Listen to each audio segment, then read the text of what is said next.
Итак, уже утром. Мы сидим в круассан-кафе около вокзала. Купили уже билеты на обратный поезд. И ждем свой завтрак. Мы уже выпили кофе. Ждем кашу свою. Вот так-то. А потом пойдем кормить кошек. Потому что вчера вечером мы в магазине накормили одну очень умную кошку. И сегодня нужно на горе найти тех кошек, которых вчера кормили ребята, и накормить. Мы уже купили еду. Вот, сейчас покажу. Тут, значит, нам дала добрая продавец вот такие вот крыночки. И мы купили пакетики. 8 штучек, да. Мы взяли вискоса жидкого. Вот будем их кормить. Ждем сначала позавтракать и потом покормим кошек. Потом поедем домой. Вот уже принесли кашу, принесли сырники. Так что мы сейчас будем есть. Все, мы поели, позавтракали и пошли прогуляться перед поездом. Тут идем, всякие сувенирчики прикольные. Мы пошли кормить кошек. Сейчас пройдем по утреннему Светлогорску. Спустимся там немножко к морю почти. Тут какая собачка маленькая сидит. Как я люблю животных. И как я не люблю людей. Я шучу. Что? Знаем, что ты любишь. Вот еще Муська сидит, кушает. Он думает, что его еще накормят. Молоко, может его... Молоко. А, молоко. Нужно, давай. Молоко с китикетом точно не сочетается. Давай подойдем туда. Ой, как хорошо спускаться по этой дороге. Спускаться приятно. Подниматься неприятно. Спускаться-то прям самое то. Сегодня много луна, много ветер. Сегодня опять ветрище, да. Ветер сильный. Домик мне вот это нравится с левой стороны. Да, мне вот это тоже прям очень нравится, конечно. Красивый дом. Он реконструирует. Ну, Это ведь считается реконструкцией. тут вот еще вот такой арт.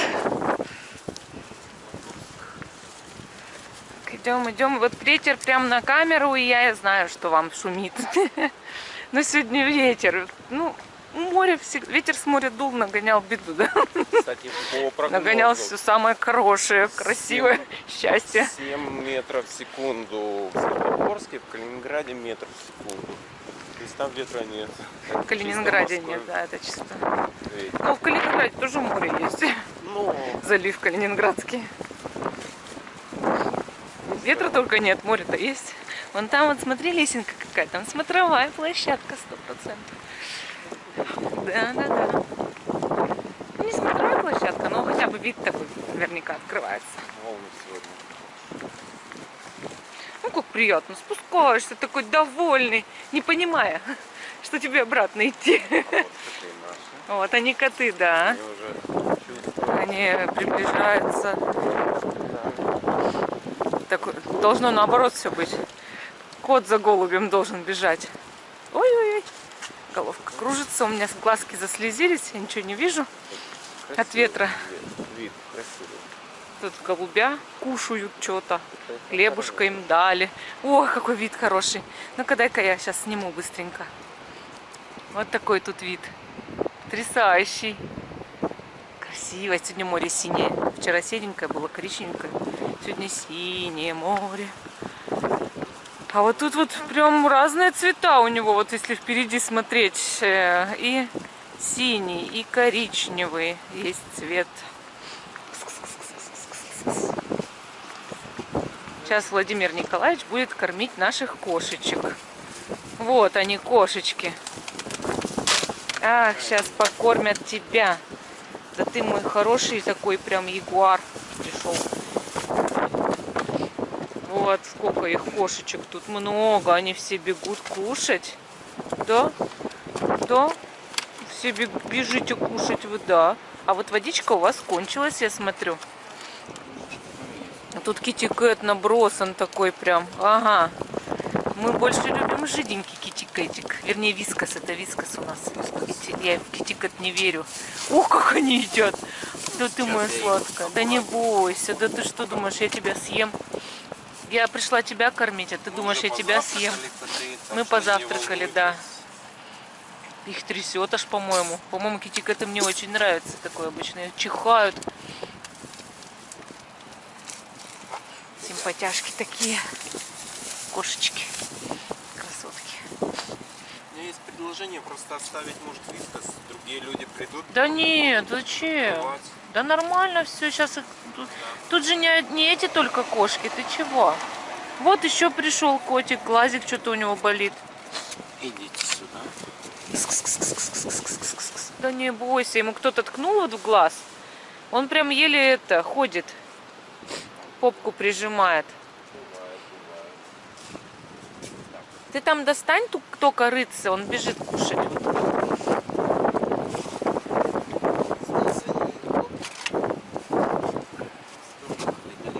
Давай ухаживай, ничего не знаю. Да не бойся, милашка. Вот еще черный бежит. Вот, черный бежит кушать. Не бойся, кушай. Он лучше сухого, говорит, я боюсь вас, люди. Такой бедненький котик. Бедняжка. Да не бойся, да маленький. Да ткнули тебе, сволочи, да? Ткнули тебе в глаз. Кто, интересно, люди или звери? Или люди как звери? Как они едят. Тогда поешь ты тоже с ними. Боишься ты все. Вов, ты, может, ему на пол дашь, но вот он так есть хочет, но вот он не может не поесть. Его не пускают, он боится. Идем, давай, вот тебе на пол прям. Этот прям отбирать сразу идет, смотри.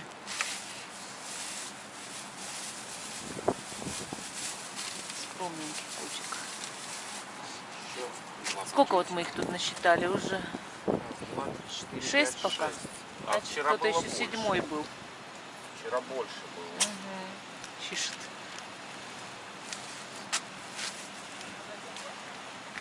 Водичка.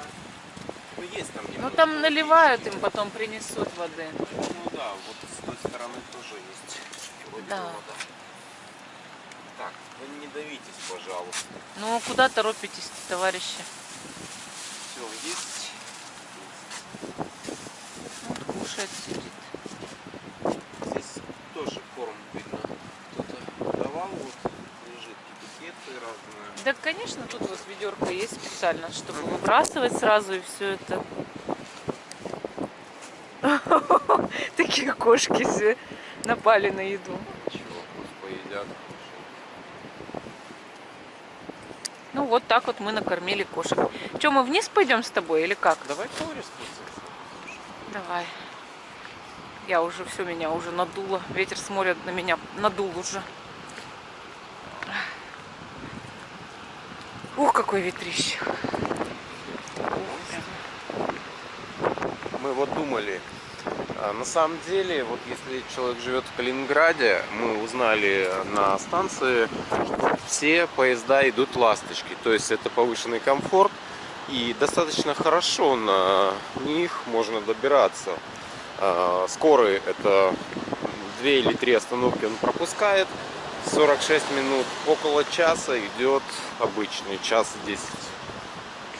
И в принципе, те, кто живет в Калининграде или даже в отеле Калининграда, могут летом приезжать сюда, в Светлогорск, утром приехать на электричке и вечером вернуться в Калининград. В принципе, стоимость билета всего лишь 100 рублей. На автобусе 115-120. Вполне доступные цены и можно отдыхать в Светлогорске, то есть не снимать отель.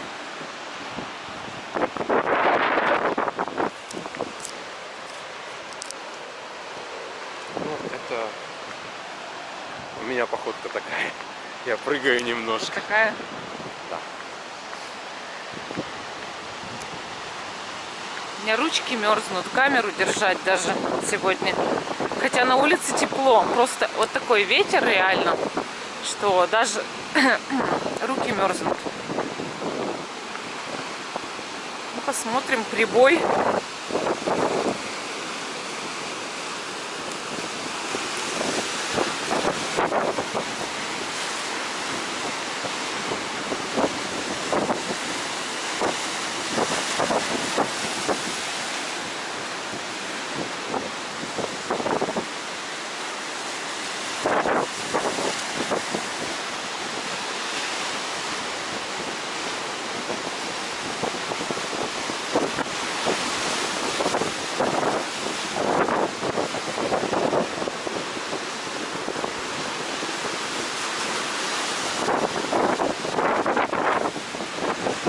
Держи, я сфотографирую маяк.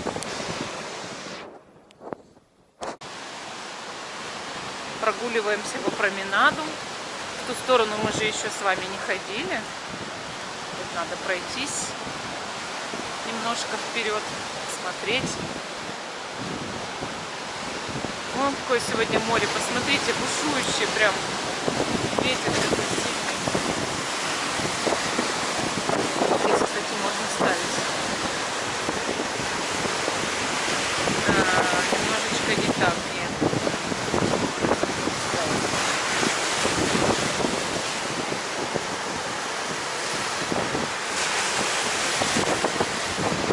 Так, вот здесь вот.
Постояли у моря, посмотрели на море. Какое оно сегодня крутое, прям бушующее.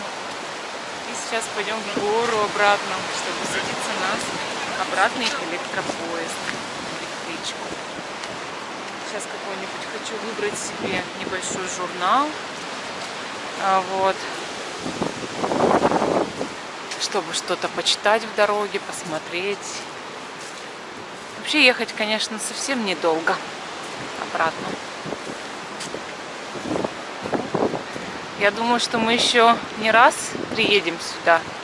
Надеюсь на это. Потому что здесь просто прекрасно. Такие прикольные растения вот тут вот растут.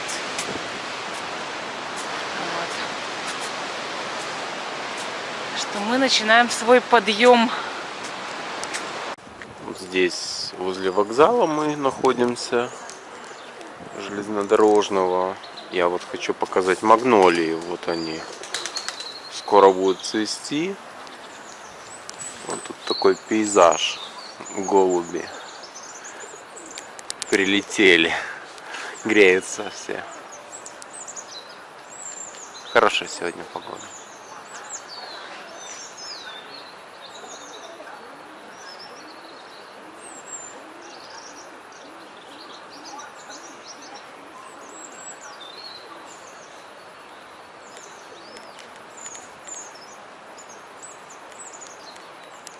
Вот мы уже стоим на вокзале, ждем нашу электричку, и в 12 часов мы поедем обратно.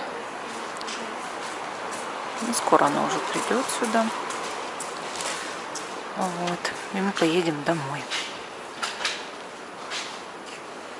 Очень понравилось отдыхать. Отдыхать, не работать, но нужно теперь недельку попахать. Вот едет поезд. Такой красивый, оранжевый, с серым. Красавчик. Сейчас подъедет. Чу-чу. Медленно подъезжает. Старается не нарушать скоростной режим.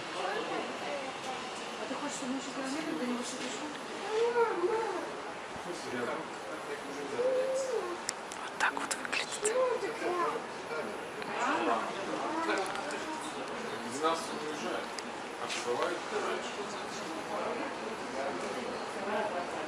Сейчас будем выпускать народ оттуда и заходить в вагоны.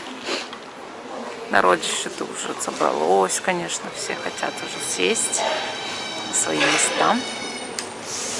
И мы тоже.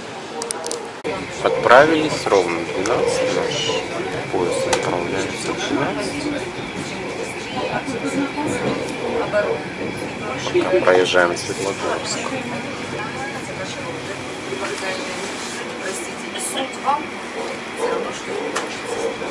Как бы вы там не хотели?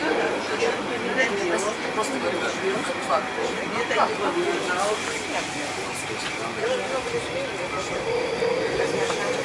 Я просто здесь Сейчас плохо пока видно. Позже надо, наверное. У нас вид из окна. Да, вот сейчас видно хорошо, потому что солнышко проехали. Оно есть, но его где-то там за лесом спрятало, и ну, вот так едем.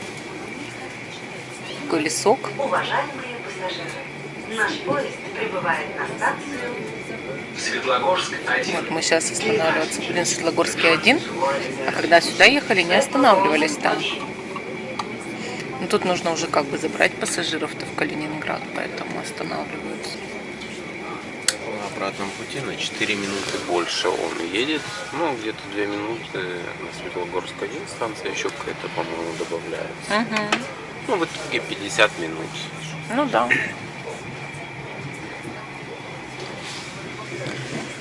Травка уже зеленеет в лесу. В городе-то вообще нормально зеленое все, а в лесу только начинает зеленеть все. Но все равно красота. Вот еще немного пейзажа пригородных.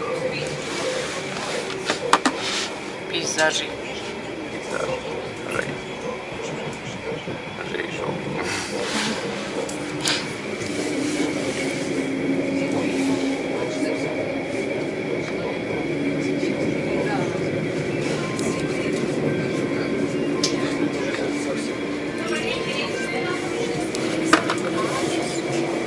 проверка билетов идет. Мы пьем пепси. Сейчас билетики проверяют.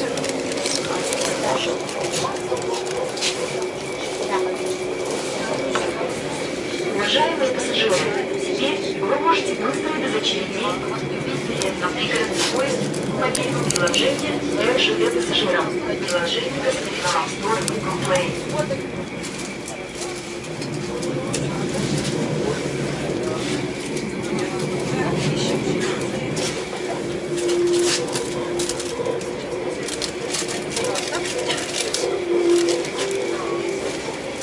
Вот так вот проверяют билет. Всегда здесь. Вот мы проезжаем Пионерский. Тут такие вот возвышенности. Вот дорожка в город. Вот там вот вот эта дорожка, по сути, и есть к камню лжи. Лесок такой приятный, аномальный.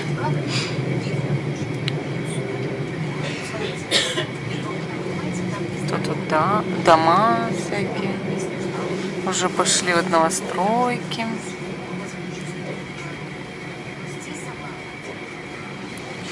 Там море, да, дальше за домами туда. Тут кто-то теплички разводит свои, даже дома квартирные, да, а люди теплички ставят. Как будто это частное. Там спар-магазин продуктовый. Вокзал. Люди стоят сейчас. Все тоже сюда набьются, как кильки в бочку. И мы все поедем в Калининград. Станция Пионерский курорт. Следующая остановка Чкаловск-Западный. Все. Пионерский курорт. Вот мы едем дальше. И я купила в Светлогорске местную газету. Я очень люблю, вот если я в каком-то городе есть, то надо почитать местную газету. Но мне так кажется, это нормально. И вот тут, значит, Вестник Светлогорска, 20 февраля-26 февраля. Вот сегодня 24, как раз это очень свежая газета. Она выходит по четвергам, написано. С учетом сохраняющейся угрозы проведения диверсионно-террористических актов на транспорте. Ой, тут предупреждение прям. Внимание на оставленные сумки, пакеты и прочие бесхозные предметы. Не проверять содержимое таких предметов. Не проверяйте, да, ничего. Об их обнаружении незамедлительно сообщать работникам поездной или локомотивной бригады. Благодарим за внимание. Вот сделали объявление. И про коронавирус сделали объявление, мол, следите за собой. Симптомы назвали. Ну и вот, в общем, я читаю эту газету, значит. Тут, ну, раз к 23 февраля, тут, да, тут истории ветеранов, истории всех. Вот, и это всякие спортивные вести, молодежные проекты, официальный вестник, да, что происходит в городе. Вот улыбка детства, Калининград танцующий, тут рукопашный бой, значит. Дюна — это команда, я так понимаю, по футболу, по мини-футболу. Осечка Дюне пошла на пользу. Родители написали ЕГЭ по истории и так далее, и так далее. И вот меня заинтересовала самая, тут в начале, в самом история. Называется «Такой же из меня партизан в 2 года». Вот. Анна Александровна Кирикович, бывший несовершеннолетний узник фашистских концентрационных лагерей. Родилась в Пинской, теперь это Брестская область, Белоруссии. Теперь это в деревне Дубновичи. Вот. На начало войны ей было от роду всего 6 с хвостиком месяцев. Возвращаясь к теме войны, мама нередко вспоминала те или иные эпизоды военного периода, рассказывает Анна Александровна. Вот один из таких фрагментов. Как-то партизаны взорвали крупный железнодорожный мост между Дубновичами и областным центром Пинском. Партизан обнаружить немцам не удалось, и тогда они отыгрались на мирных жителях. Всю нашу деревню сожгли дотла. Жителей, а они успели к тому времени покинуть деревню, немцы разыскали в лесу и согнали к местной церкви. Все были уверены, что их, мирных людей, просто расстреляют. Нет, не расстреляли, погрузили в эшелоны и отправили в Западную Германию. Мне было 2 года, но я помню, как тщательно нас мыли в госпитале. Как я сейчас понимаю, это чтобы ни один микроб на территорию Германии не попал. Запомнила я одну станцию. Очень хотелось пить. Мама вынесла меня из вагона и показала жестом гитлеровскому патрулю, мол, девочка хочет пить. Фашист грозно помахал пальцем. Нихт партизанен. А какой из меня партизан в 2-то года? Поколесили мы по Германии: Магдебург, Ганновер, Франкфурт, Брауншвейг, Фольфенбюттель, Шупельштедт. Мама с отцом работали на Бауэра, Германа Варскина на сельскохозяйственных работах. А улицы того немецкого городка я помню до сих пор. Привези меня сейчас, точно бы все узнала. В 60-м я окончила техникум. Направили меня в Гродненскую область, в один из банков. В это время в Полесске работала моя подруга. Ей сразу дали комнату. Она меня этим и сманила. Приезжая, письмом сообщила она: у нас появилась новая единица бухгалтера. И тебе комнату дадут при Госбанке. В общем, в 63-м я приехала в Полесск. Потом был Славск, а с 70-го года живу в Светлогорске. Вот такая история. И тут много историй, но вот это интересно вот про местных жителей почитать, про то, что происходит, какие тут отчеты. Отчеты, конечно, я не читала. Программка такая вот на неделю. Ну вот такая простая газетка светлогорская. Тут даже есть цветные фотоэтюды. Лебеди, снимают лебедей. Ну, небольшая газета, но вот приятно было почитать.